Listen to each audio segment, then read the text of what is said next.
Welcome to another AP Human Geography topic walkthrough, brought to you by Mr. Michael, Social Studies teacher. This video is here to help you fill out your lecture notes, understand the big ideas, and maybe even laugh once or twice. So grab your notes and let's get started. Welcome to Unit 6.3, where cities stop being just dots on a map and start acting like global influencers with Wi-Fi and container ships.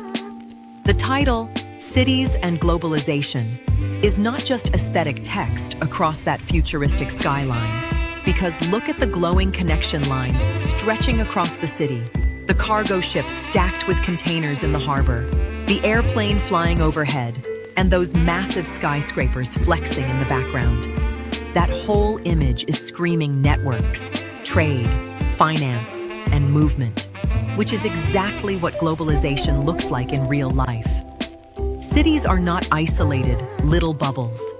They are plugged into global systems through transportation, communication, and economic linkages that move goods, capital, people, and ideas across borders at main character speed. In this unit, we are focusing on how cities embody globalization, meaning they both shape and are shaped by global processes. Some cities rise to the top of the urban hierarchy and function as world cities, basically running the global group chat when it comes to finance, politics, and culture, while others are connected through complex networks that tie local economies to international markets. So if you thought cities were just big population clusters, think again, because they are actually command centers in a worldwide system of flows and linkages. And next, we are breaking down exactly what you are expected to understand about how cities drive and mediate globalization. So here's the big brain objective for this section. Cities don't just exist during globalization, they embody it.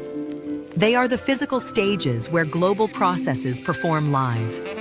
When we say, explain how cities embody processes of globalization, we're talking about how cities act as command nodes in massive worldwide networks. At the top of the urban hierarchy, certain cities function like executive headquarters for the planet. They coordinate economic activity, influence political decisions, and shape cultural trends that travel far beyond their borders. And it's not random. These cities are deeply connected through global linkages, trade routes, financial systems, communication technologies, migration streams. They mediate global processes, meaning they filter, manage, and direct flows of capital, people, goods, and information. If globalization had a control panel, it would be located in major cities. So now that we understand the objective, let's zoom in and break down what actually qualifies a city to sit at the top of this global power network. Okay, now we're talking about the cities that run the planet, like it's their side hustle. A world city is not just big city with tall buildings and expensive coffee. No, these are the heavy hitters, the global shot callers, the cities that influence economies, politics, culture, all at once. They sit at the top of the urban hierarchy like, yes, we are the main character. Money flows through their financial districts. Corporate decisions made in their skyscrapers affect jobs across continents. Fashion trends, music, film, design, exported globally. Political influence? Absolutely.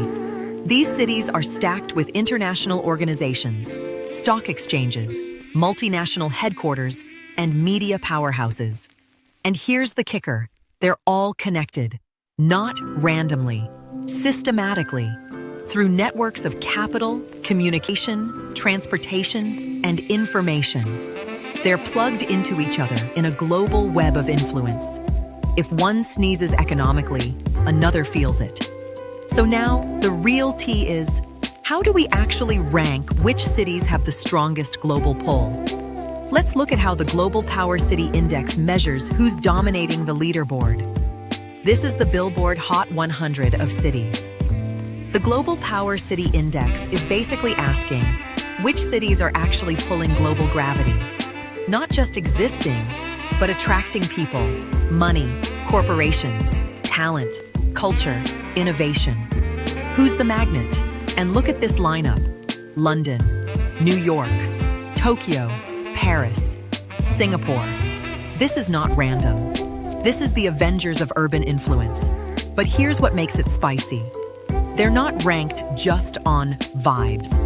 The GPCI scores them across 6 categories: economy, research, culture, livability, environment, accessibility. So a city can't just be rich. It has to be innovative, culturally influential, livable, connected, globally accessible. It's like judging a city on academics, athletics, extracurriculars, leadership, and social presence.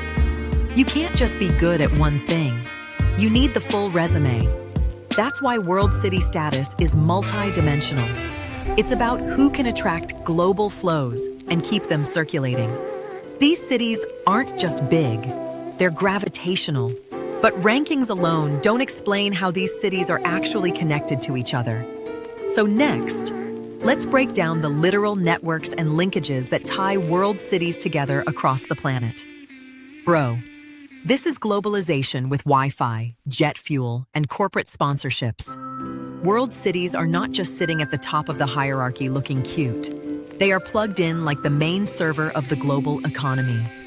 If one of them glitches, the whole system feels it. Look at that airport map. That is not just travel content. That is movement of power. Atlanta, Beijing, London, Dubai, Tokyo. Those hubs are basically fast travel portals. When a city has one of the busiest airports on Earth, that means executives, investors, diplomats, athletes, and tourists are constantly cycling through. That level of accessibility? Fire. If a city isn't connected to those transportation networks, low-key SUs in the globalization conversation. But transportation is just one piece. Manufacturing and trading networks link headquarters in one city to production zones across continents. Multinational corporations coordinate across time zones like it's nothing. Banking systems move capital in seconds. Communication networks make distance almost irrelevant. If those systems freeze, the global economy is cooked, and then cultural diffusion enters the chat. The Olympics, Fashion Week, Times Square, Buckingham Palace. These aren't just tourist backdrops, they're global broadcast stages. Culture drops in one city and diffuses outward like it's trending worldwide overnight. World cities don't just move goods and money, they move influence, ideas, narratives, entire lifestyles. And since we've broken down both the rankings and the networks, it's time to recap how all of these connections explain why cities are the engines driving globalization. This is your "We survived globalization" moment. Look at that baby. That is the face you make when you realize you actually understand world cities and didn't get cooked by the vocabulary. Let's lock it in. World cities sit at the top of the urban hierarchy, not just because they're big, but because they pull global weight. Economy, strong. Culture, influential. Accessibility, elite. If cities were on a power ranking, these are the ones dropping triple doubles.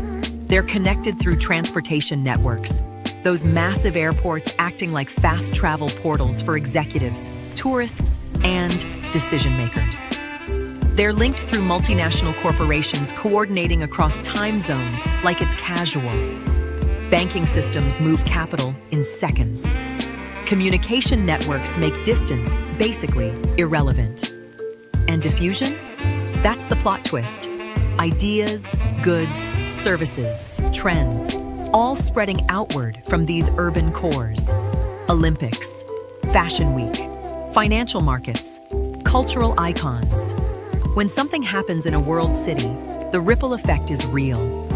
So big picture, cities don't just exist in globalization. They drive it, they organize it, they broadcast it. If that all makes sense in your brain right now, congratulations. You are not sus. You are academically dangerous. And now, it's time for the bonus question. Bro, it is bonus question time. And this is where you prove you're not just memorizing definitions, but actually thinking like an AP grader. So here it is. Explain how transportation networks and multinational corporations reinforce the power of world cities within the global urban hierarchy. And don't just define the terms, connect them. Show how airports, accessibility, financial systems, corporate headquarters, diffusion, and global networks all work together to concentrate economic and political influence in certain cities. Drop your answer in the comments and don't forget to add your name for that bonus point.